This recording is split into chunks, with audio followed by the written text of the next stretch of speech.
va se parler pendant les 45 minutes à venir de la suite politique des États généraux de l'information. On va se demander comment construire un cadre politique qui protège l'indépendance, la diversité des médias, évidemment en répondant aux défis qui sont posés par les plateformes, aux défis qui sont posés par les tensions économiques qui pèsent sur les médias. On va se poser des questions aussi autour de la désinformation. Cet échange va se dérouler avec 3 intervenants. J'ai le plaisir de l'animer. Je vais vous présenter très rapidement. Je vais aussi, après ça, essayer de poser un déroulé et également de faire un tout petit rappel très factuel sur ce que sont ces états généraux de l'information, qui sont un moment un peu particulier, un peu inédit dans ce qui existe aujourd'hui. Alors, je commence en vous présentant Sophie Taillé-Polian. Vous êtes députée, vous siégez dans le groupe écologiste à l'Assemblée nationale, vous êtes députée du Val-de-Marne, vous siégez dans la commission des affaires culturelles et de l'éducation, vous aussi, monsieur Ballard d'ailleurs. Vous avez une particularité, je vais vous présenter avec un rapport particulier sur l'information. Vous avez déposé au premier semestre 2024, si je ne dis pas de bêtises, une proposition de loi autour du droit d'agrément, autrement dit la capacité qu'ont des journalistes à s'opposer, à valider. Je parle de Sophie Taillé-Polian, pardon. J'ai juste précisé que vous étiez. Et donc, vous avez très activement contribué à ce débat autour de l'information. Oui, c'était c'était à la rentrée 23, au moment de la crise du JDD, c'est-à-dire du rachat du journal du dimanche par Vincent Bolloré et cette modification radicale de la ligne éditoriale qu'on a vue depuis. Je continue les présentations, on va revenir, les débats sont lancés. Philippe Ballard, vous êtes député Rassemblement national de l'Oise, vous êtes vous aussi membre de cette commission des affaires culturelles de l'Assemblée nationale, et vous avez un rapport, vous en êtes le vice-président, et vous avez un rapport particulier à l'information, puisque vous êtes une incarnation de l'information. Vous avez été journaliste, je crois à peu près pendant 35 ans de carte de presse, chez LCI, également, ici, je crois, à France Info, quelques années. France Inter, même j'ai commencé à France Inter. Vous preniez le micro pour qu'on vous entende. Je coupais mes portables pour pas que ça interfère. Oui, absolument. J'ai même commencé, mais il y a fort longtemps. Giscard a été président et Raymond Barre Premier ministre. Vous situez un peu l'époque. Thibaut Brutin, vous êtes le patron de Reporters sans frontières. Reporters sans frontières qui a été partie prenante de ces états généraux de l'information, puisque les états généraux de l'information ont été imaginés, portés, poussés par Christophe Deloire, qui était le patron de Reporters sans frontières jusqu'à sa disparition pendant les états généraux de l'information. Donc c'est important aussi de situer ce cadre-là, ça me semble assez indispensable. Au sein de Reporters sans frontières, vous avez, vous, particulièrement travaillé sur les certifications de l'information, une norme qui s'appelle, vous allez nous en parler, le Journalism Trust Initiative, une sorte de norme ISO de l'information. Voilà. J'aimais bien l'idée de vous présenter un petit peu avec votre rapport à l'information. Je vous dis un mot juste du cadre précis des états généraux de l'info, parce que j'aime bien qu'on soit assez précis sur là où on en est.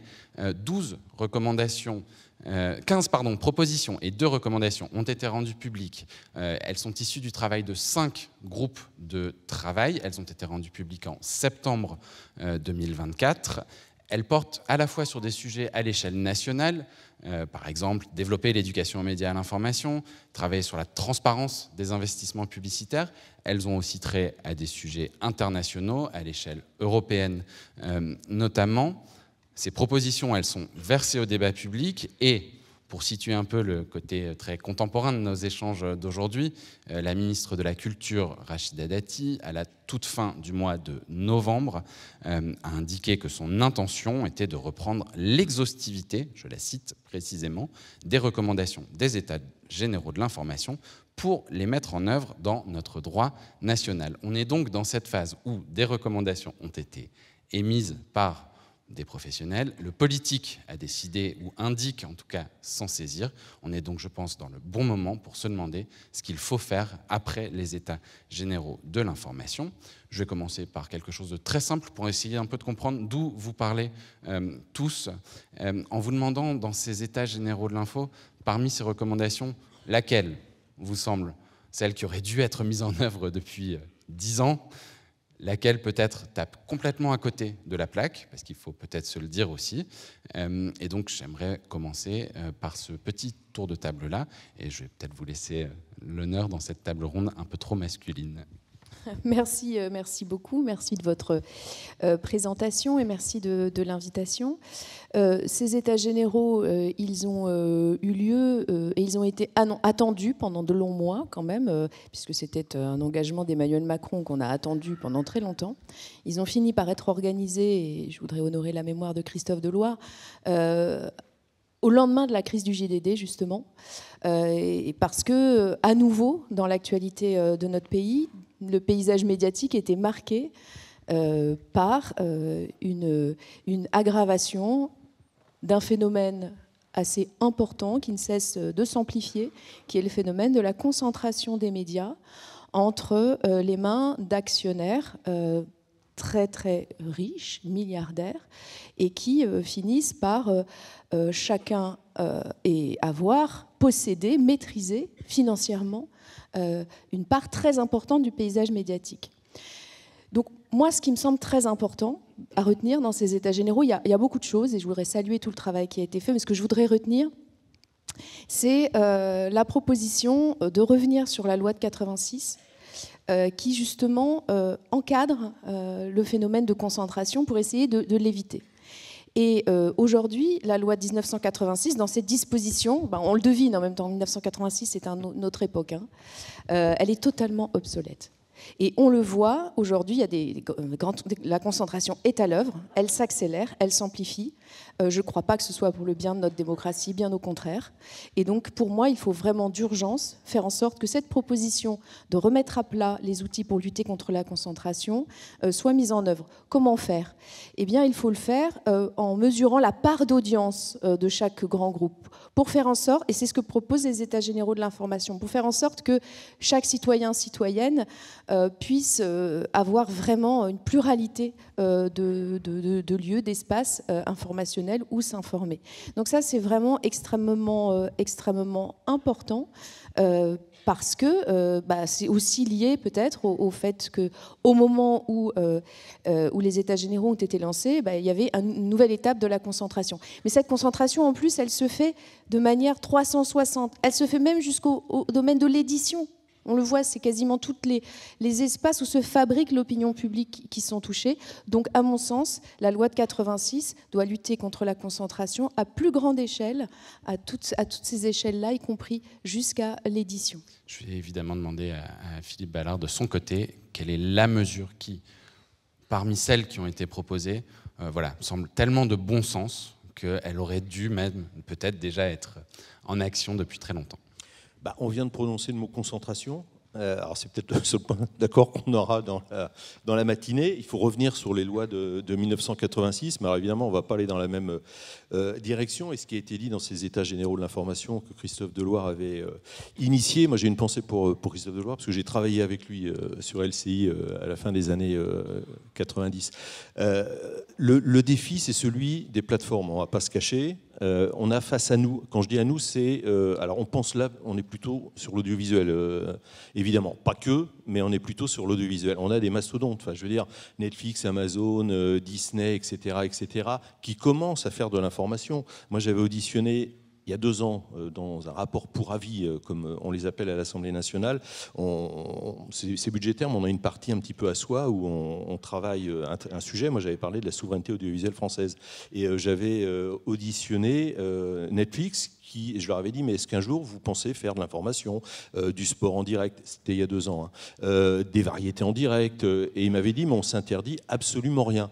Et Netflix, Amazon, Disney, etc., on les connaît tous, ils ont un pognon de dingue, comme aurait dit quelqu'un, sans être noyé de chiffres. Netflix, pour la création, ils sont capables de mettre sur la table 17 milliards de dollars par an. Toutes les chaînes françaises, services publics, TF1, M6, Canal, on n'est même pas à 2 milliards. Ils captent, on le sait très bien, parce que dans les constats qui ont été dressés par les EGI, tout le monde ne peut être que d'accord. Ils vont capter les 2/3 de la publicité, c'est-à-dire c'est de la pub qui va plus sur TF1, M6, voire le service public, mais ils le captent. Donc, ils ont de plus en plus d'audience et de plus en plus d'argent. Et face à eux, ce sont des nains. Enfin, je veux dire, TF1, M6, le service public, même Canal. Canal a un système de développement un petit peu différent. Mais on est des nains. Voilà, on est des nains. Donc nous, pour revenir à la question, effectivement, il faut revenir sur ces lois qui datent de 1986. Enfin, 1986, Internet n'existait pas. Il y avait 6 chaînes de télévision et il y avait quelques radios libres. Enfin, c'est complètement obsolète. Donc nous, on est pour casser tout ça, pour favoriser la concentration. Mais c'est pas, enfin, on n'est pas payé et mandaté par des milliardaires. C'est juste pour lutter, pouvoir garder notre souveraineté audiovisuelle.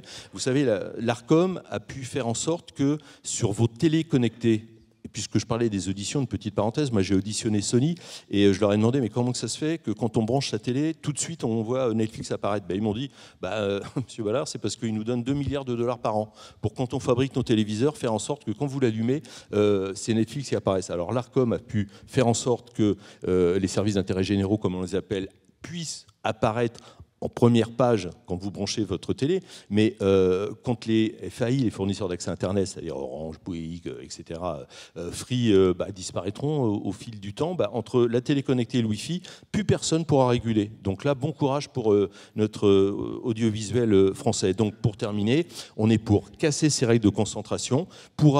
Il a failli y avoir un mariage entre TF1 et M6. Tout à fait... en tant que tel, une des recommandations des États généraux de l'information. Non, mais il faut aller plus loin. Ils ont ouvert la porte et maintenant il faut aller jusqu'au bout. Donc pour faire simple et terminer en une phrase, on casse toutes ces règles.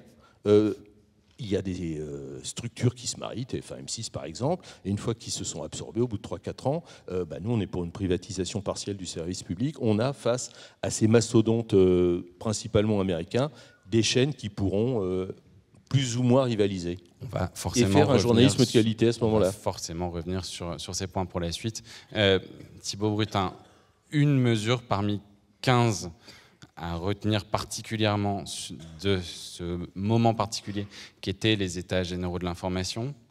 Alors moi je pense qu'il y a une mesure qui paraît évidente quand on a vu les informations cette semaine et les décisions unilatérales de Mark Zuckerberg, c'est le besoin aujourd'hui d'avoir des outils numériques, des plateformes numériques, des moteurs de recherche, des réseaux sociaux qui présentent des sources d'informations fiables, du journalisme, mais aussi qu'ils le présentent bien.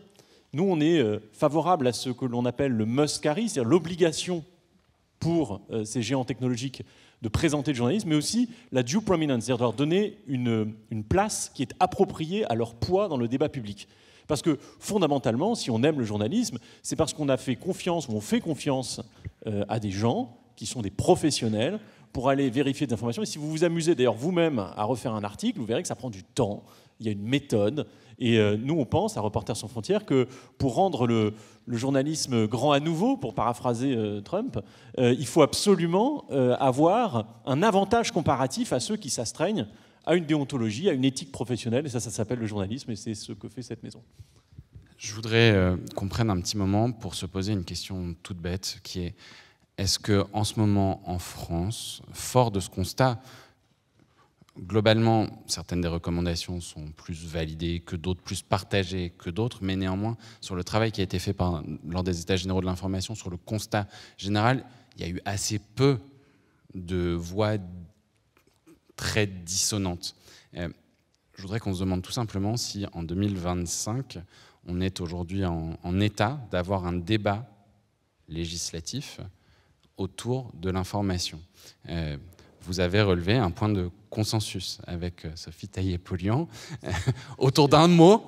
Donc je vais m'en saisir en disant qu'il y a un point entre vous qui est ce sujet de la concentration.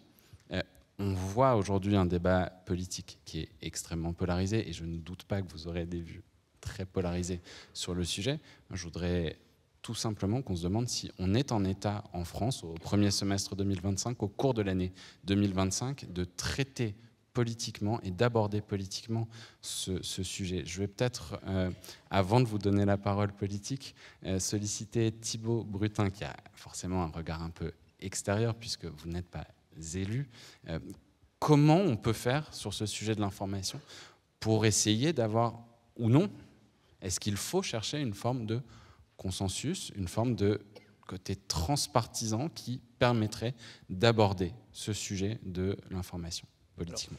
Il devrait y avoir du consensus sur beaucoup de ces sujets. On considère que ça fait partie, en tout cas du point de vue de Reporters sans frontières, d'un pacte politique qui est fondamental dans notre République, d'avoir une information fiable, professionnelle, de qualité.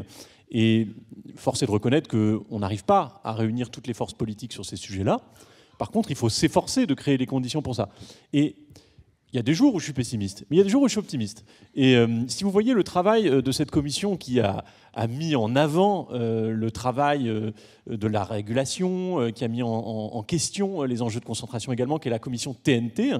La commission TNT, c'était une vraie sitcom. Il y avait des auditions de haute volée, il y avait des échanges nourris, parfois violents, vifs.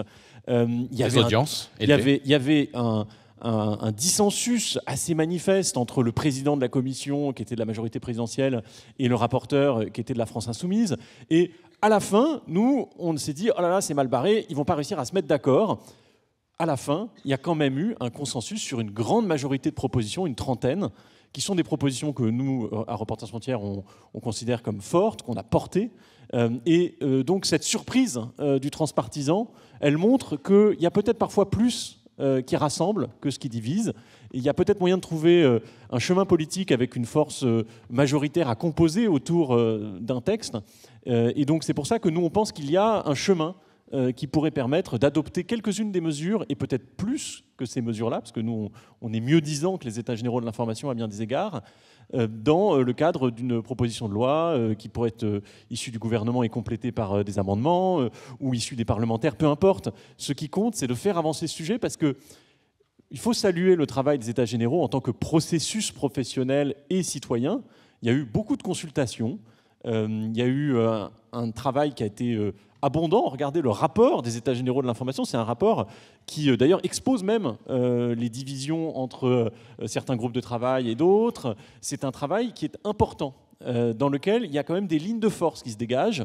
Il y a une proposition qui est assez exhaustive sur l'ensemble des enjeux de l'information, à la fois les enjeux de confiance, les enjeux de concentration, les enjeux industriels.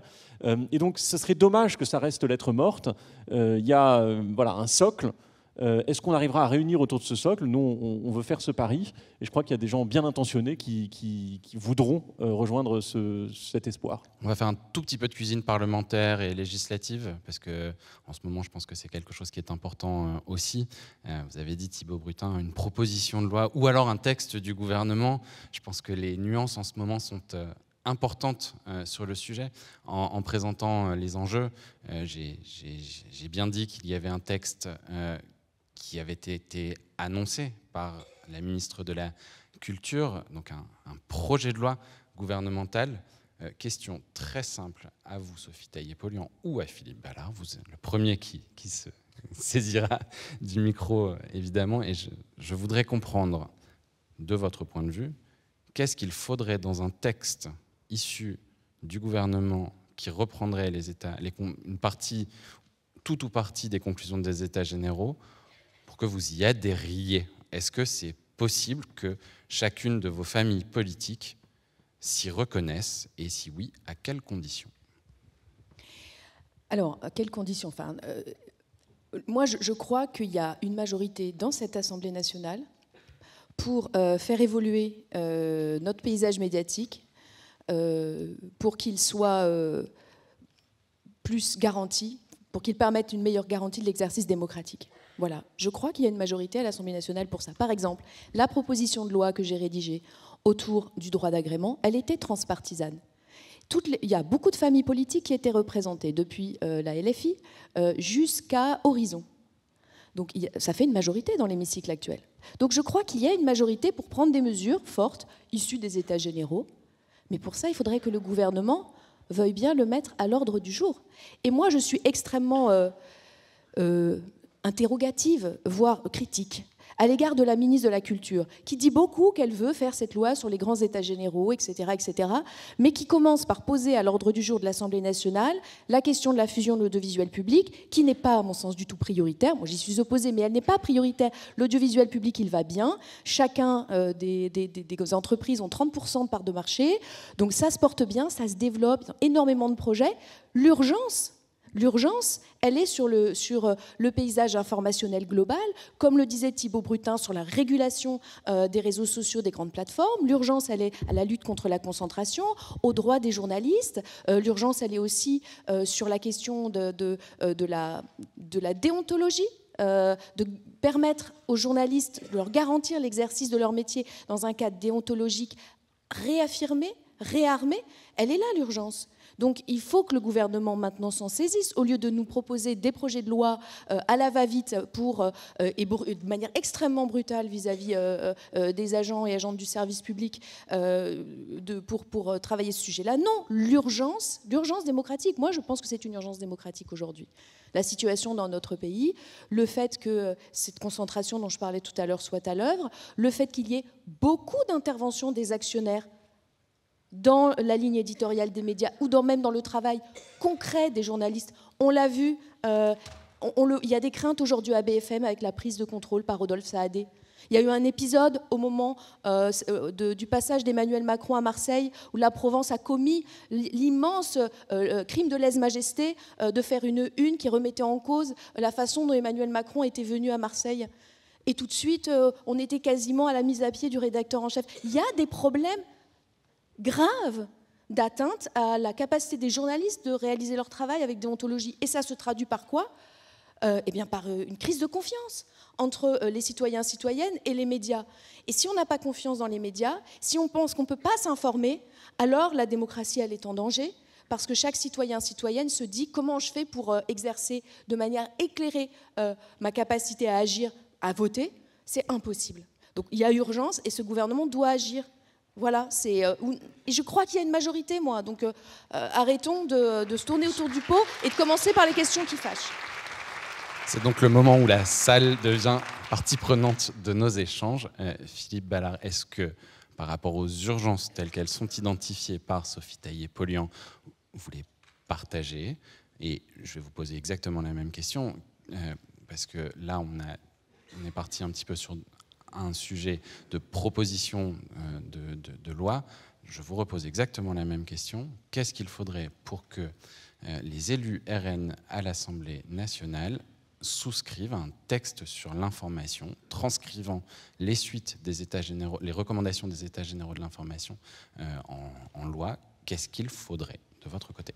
Alors, je pense qu'il va y avoir un projet de loi, parce qu'il se trouve que j'ai rencontré Rachida Dati. Alors, c'est pas que j'ai des relations privilégiées, c'est qu'elle inaugurait le théâtre du Beauvaisis, qui se trouve à Beauvais, dans ma circonscription samedi. Donc, m'a pris à part quelques instants en me disant, bon, je vais présenter ce projet de loi, il va falloir qu'on se voit pour que vous me disiez ce sur quoi vous êtes prêts à dire OK et qui sont contenus dans les états généraux de l'information, les mesures. Donc je fais mon journaliste 30 secondes. Ceci est une information non recoupée, puisque c'est ce que Rachida Dati vous a dit, mais que vous partagez avec nous aujourd'hui. Rien de secret, hein. Elle me l'avait dit en octobre, et puis elle a préféré mettre à l'ordre du jour la fusion de l'audiovisuel public. Vous voyez ce que c'est qu'être journaliste, parfois recouper des informations. En tout cas, vous l'avez rencontré, vous nous dites l'avoir rencontré. Donc samedi, elle m'a dit qu'est-ce que vous êtes prêts à voter. Et la question que je vous posais était la même. Et quelles sont les lignes rouges? Alors, ce sur quoi, quand je la reverrai, ou son cabinet, c'est effectivement tout ce qui... je ne vais pas refaire le discours que je viens de tenir, c'est tout ce qui concerne la concentration, pour tout simplement renforcer notamment notre audiovisuel, pour que la France garde une souveraineté audiovisuelle, parce que vous parlez de la commission d'enquête parlementaire sur l'attribution des chaînes de la TNT, hein, c'est ça. Mais moi, quand j'étais membre de cette commission, je crois que ouais, toi aussi, c'est bien beau, mais dans 5, 6, 7 ans, on ne pourra peut-être même plus faire de commission sur l'attribution des chaînes de la TNT, parce qu'il n'y aura peut-être plus de chaînes sur la TNT, voilà, tout simplement, parce qu'on sera fait bouffer par les GAFAN. Donc il faut juste avoir ça présent à l'esprit. Après, on parlait du droit d'agrément.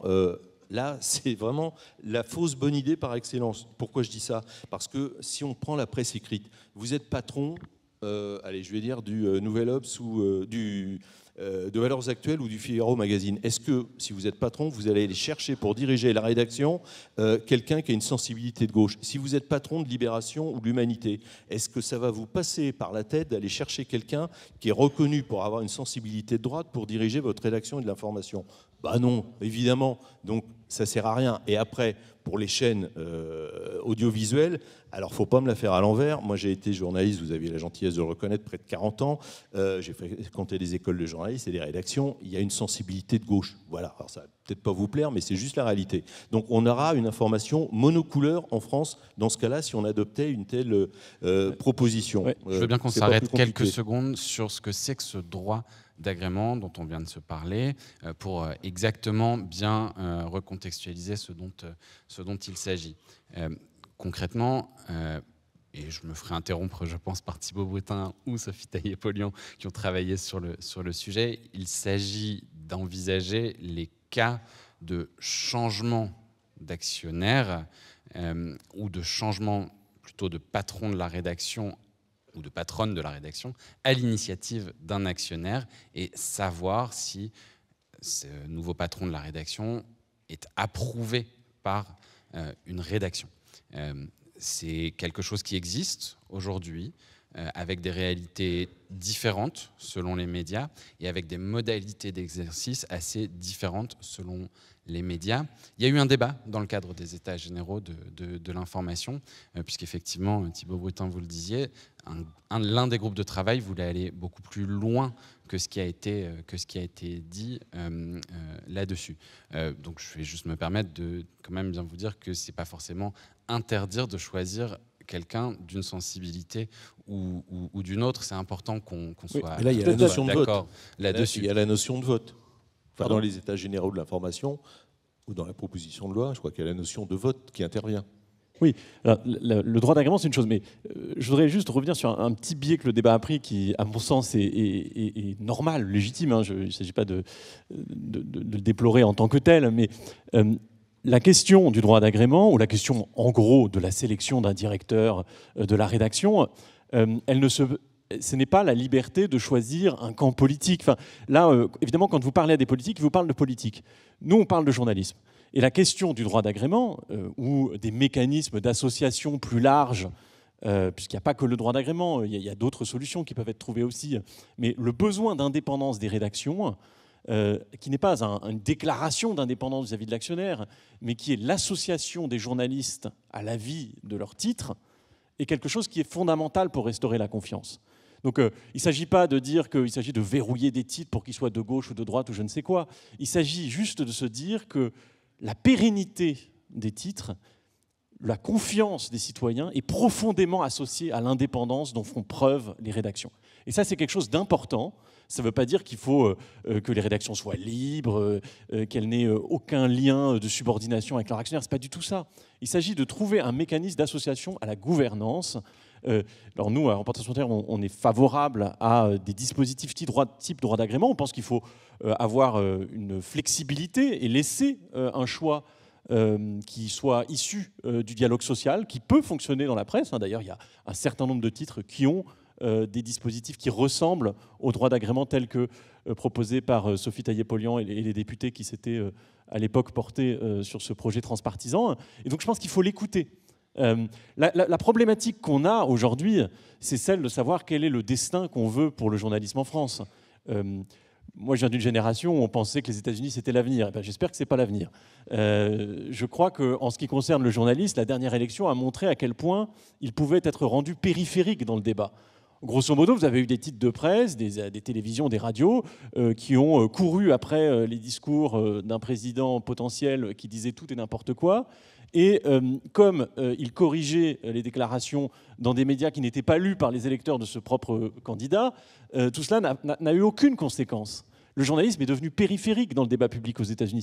C'est la principale leçon. Donald Trump n'a pas été élu malgré les médias, il a été élu parce qu'il a tapé sur les médias. Et c'est là où, en fait, il faut prendre garde aujourd'hui à créer en France un cadre qui permette au journalisme, à cette fonction sociale essentielle, de perdurer. Parce que sinon, ça va devenir le jazz, qui est une musique qui existe encore, où les gens qui ont un portefeuille bien rempli peuvent aller dans des clubs et acheter des disques. Il y a quelques groupes qui continuent et ça crée encore. Mais c'est périphérique, c'est plus la musique que tout le monde écoute. Les amateurs de jazz vont adorer votre comparaison. Et c'est là où je pense qu'il faut peut-être rendre le jazz plus central, mais surtout éviter qu'on rentre dans une niche. Et ça, c'est quelque chose de très dangereux et c'est quelque chose qui nous pend au nez. Et s'il n'y a pas un moment de sursaut politique sur cette question-là, et aussi dans la profession, on va dans le mur. Sophie Taillé-Polian, peut-être. Antoine, je me permets de vous couper simplement parce que l'heure avance, il est déjà 11h30 et il est peut-être l'heure de passer aux questions de la salle. Je me permets juste une dernière question à Sophie Taillé-Polian. Allez-y, Antoine. Vous avez employé le terme de ligne rouge par rapport à un texte du gouvernement qui transposerait la suite des États généraux de l'information. Est-ce que de votre côté, il y aurait aussi, et ce terme est très particulier dans la vie politique aujourd'hui, ce terme de ligne rouge, on le retrouve de plus en plus souvent, est-ce qu'il y a des choses qui, si elles n'y figurent pas, ou à l'inverse, si elles y figurent, pour vous rendraient impossible un travail transpartisan et associant la famille politique de gauche que vous représentez à une transposition des États généraux de l'information dans la loi? Alors, dans les propositions des États généraux, il n'y a rien qui ressemble à une ligne rouge pour nous. On a envie d'aller plus loin sur un certain nombre de sujets, et notamment, justement, la place des journalistes et de leur capacité, c'est ce que je disais, comment on leur donne les garanties d'exercer leur métier dans le respect de la déontologie.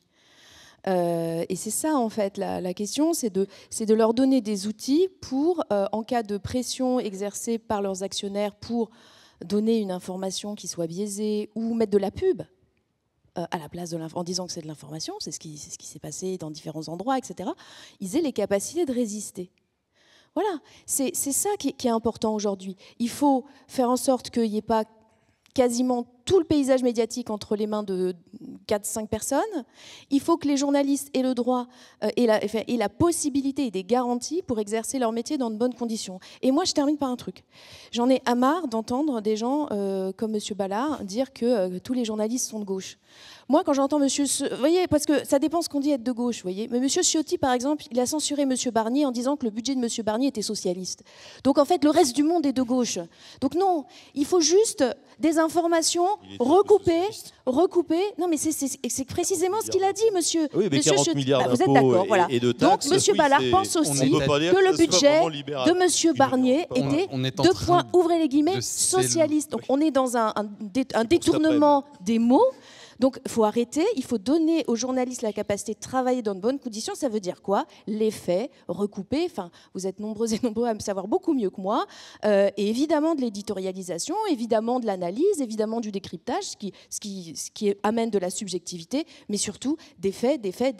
Et on va revenir peut-être aussi avec la salle sur la question des fake news, etc. Sur le papier, on a donc peut-être un scoop qui est en train de se dessiner sur scène, puisque vous avez mis peu de lignes rouges.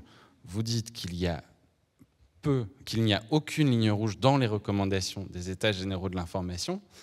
Donc là, si on vous écoute tous les deux, il y a la place à quelque chose malgré vos désaccords. Je vais essayer de rester sur Je pense pas qu'on voterait le même texte, monsieur Ballard. Ouais, puis on va attendre le projet de loi, c'est comme le budget, on va attendre le texte. Mais en 10 secondes, je voudrais juste revenir. Et on passe aux questions après. La question à se poser, c'est, en fait, mais collectivement, pourquoi de plus en plus de gens vont s'informer sur les réseaux sociaux au détriment des médias traditionnels? Il y a une vraie question, honnêtement, je n'ai pas la réponse, mais il y a une vraie question quand même à se poser. Et puis sur le droit d'agrément, il y a déjà, j'ai fait plusieurs rédactions, des SDJ, des sociétés de journalistes, et qui ont un poids parfois plus important que les syndicats. Donc, droit d'agrément, je ne vois pas bien l'intérêt. Je vous propose de poursuivre.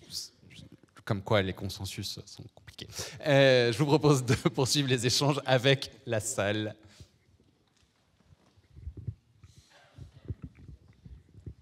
Y a-t-il des questions? Il y a une main levée ici, il y en a là-bas. Allez-y et présentez-vous peut-être en posant la question. Donc bonjour, moi je... voilà, ouais. Donc je m'appelle Saïd, je suis journaliste lycéen à la Plume de Mozart, donc dans le 93, et ma question s'adresse à monsieur le député Philippe Ballard. Donc je crois vous avoir bien écouté et surtout lu des déclarations faites par des membres de votre parti, le Rassemblement national. Ainsi, vous proposez plusieurs choses et parmi elles la suppression, ou en tout cas la privatisation de l'audiovisuel public, ou à défaut une part de cet audiovisuel public. Vous nous dites que cette privatisation se justifie par le choc qu'il y aura entre les GAFAM, ces entreprises de pouvoir démesuré qui ont la force de frappe nécessaire pour fonder des médias qui pourraient concurrencer nos médias à nous, dont le service public.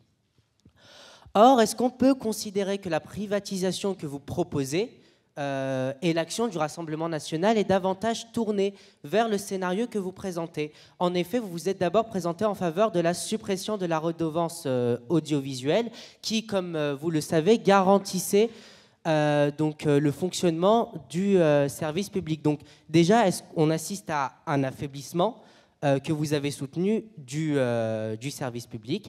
Ensuite, on pourra aussi noter que tout le monde n'a pas forcément confiance dans des médias qui sont fondés par n'importe qui. Aujourd'hui, on observe, d'après des sondages, qu'il y a une grande partie des Français qui n'ont pas confiance dans les médias. Et cette confiance, est-ce qu'elle n'est pas aussi due à la concentration de ces 10 médias, donc dans les groupes Bolloré, etc. Et donc, est-ce que finalement, la proposition que vous faites est tout à fait pertinente dans le cadre dans lequel on s'inscrit?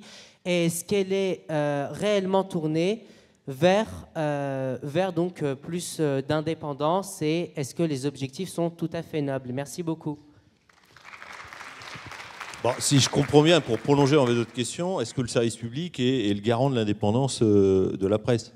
C'est un petit peu ça que vous exprimez. Alors, je répondrai. Alors, je ne vais pas développer le premier point parce que je l'ai déjà développé.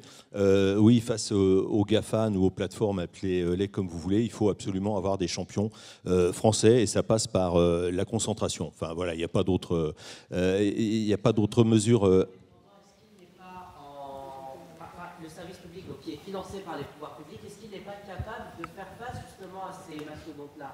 Et est-ce que le fait d'avoir un service public qui peut-être qui est financé directement par les citoyens français, n'est-il pas mieux que d'avoir des médias qui sont financés par des grands groupes comme celui de Vincent Bolloré, par exemple? Alors, moi je vais vous répondre, il faut regarder les chiffres.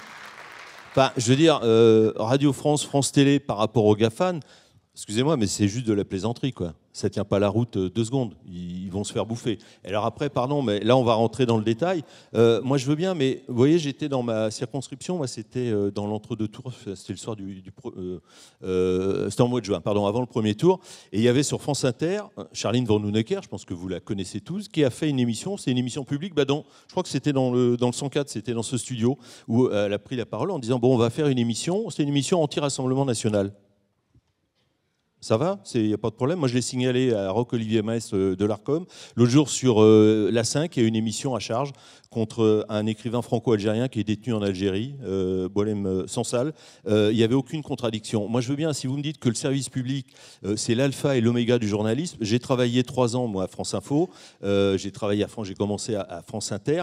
Il y a de très bonnes émissions. Même, vous voyez, Charlène Vaudenecker, en écoutant l'émission, j'ai souri dans ma voiture parce que c'était plutôt bien écrit. Mais imaginez sur une chaîne de Bolloré, puisque vous le citez, une émission où on commence en disant « Ah bah aujourd'hui, on va faire une émission anti-Nouveau Front Populaire ou anti-LFI ». Je pense qu'on va en entendre parler, hein, quand même. Hein.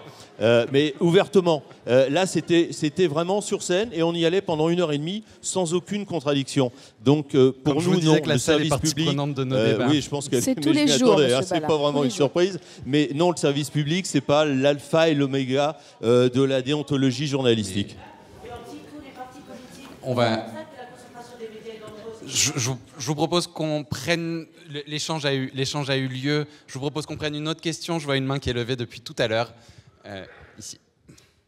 Bonjour, Elliot Guillaumin, président de Pay for Press. Moi, je voulais relier du coup, nos 2 députés qu'on a la chance d'avoir aujourd'hui sur scène sur une question qui me semble être à la source à la fois des problématiques que vous deux avez mis sur place, et c'est celle du modèle économique de la presse. Parce qu'effectivement, si la presse française a du mal à générer de l'argent pour payer ses journalistes, pour payer toute la suite éditoriale, enfin toutes les personnes qui bossent dans un média, ça va être très compliqué pour les journalistes qui ensuite, si les médias n'ont pas d'argent, fatalement, ils ne peuvent pas payer leurs journalistes très cher. Et s'ils ne peuvent pas payer leurs journalistes très cher, les journalistes sont dans un état de précarité salariale. qui va coûter à leur indépendance et qui va coûter aussi à la qualité de l'information. Si les journalistes ont du mal à trouver de l'emploi, comme il est actuellement le cas en France, et qu'ils ont du mal à être payés de manière, adaptée, on a aujourd'hui ce problème. Et je me demande comment vos deux groupes adressent la question de la viabilité économique des médias et donc des conséquences concrètes que ça nous donne sur le paysage médiatique et sur la démocratie. Car, je pense que tout le monde l'a mentionné, mais une démocratie ne peut se produire que si on a une population informée. Quel est le job et quelles sont les positions des groupes politiques pour encourager les modèles économiques autour de l'information? Si je reformule votre question, Sophie Taillé-Polian. Oui, non, mais évidemment, il y a une question fondamentale qui est la question du modèle économique. Alors, votre association Pay for Press, c'est ça? Donc, ça veut bien dire ce que ça veut dire. Déjà, il faut que, et c'est un vrai combat à mener, déjà un combat de pouvoir d'achat pour les gens, mais aussi de reconvaincre tout le monde que l'information, ça a un prix, et la fabriquer, ça a un coût.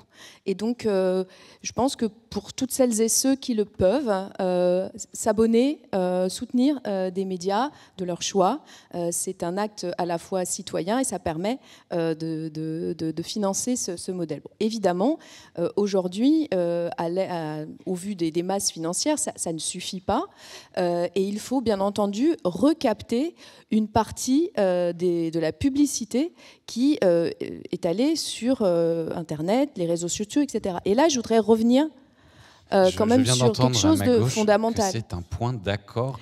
D'ailleurs, c'est fondamental. En fait, il faut absolument. On peut pas, contrairement à ce que disait Monsieur Ballard, on peut pas, comment dirais-je, combattre des immenses mastodontes avec des géants de, vous voyez.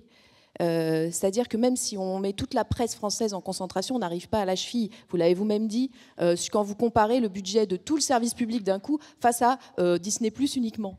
Donc il faut chercher un autre modèle, c'est le modèle du foisonnement. Mais pour autant, il faut arrêter de faire en sorte que tous les réseaux sociaux qui en fait participent, se servent des contenus produits par les médias pour exister, ne donnent pas aux médias la juste rétribution pour la production de ces informations. Donc il faut récupérer les droits voisins de manière transparente et collective pour faire en sorte que les organes d'information récupèrent les droits d'auteur en réalité qui leur sont dus. Et puis il faut réguler les algorithmes. Bien entendu, il faut les rendre transparents et les réguler. Parce qu'il y a une façon très simple aujourd'hui pour des immenses réseaux sociaux de faire disparaître l'information de qualité, c'est de les faire tomber dans les basses fosses des fils. Et donc, il faut réguler ces algorithmes-là, c'est extrêmement important, et rémunérer celles et ceux qui fabriquent l'information, parce que ça a un coût, ça mérite d'être payé dignement, pour aussi que le statut des journalistes soit, et vous le soulignez à fort juste titre, on ne peut pas être pleinement indépendant si on se demande comment on va faire pour régler ses factures à la fin du mois, et c'est le cas pour une ou un journaliste, et c'est le cas pour un outil de presse aussi. Et donc, bien sûr, modèle économique à revoir, notamment en recaptant les produits de la publicité, c'est absolument essentiel. Pour recontextualiser, je vais citer deux recommandations qui sont faites, de propositions qui sont faites dans les états généraux de l'information et qui répondent complètement aux échanges qu'on vient d'avoir.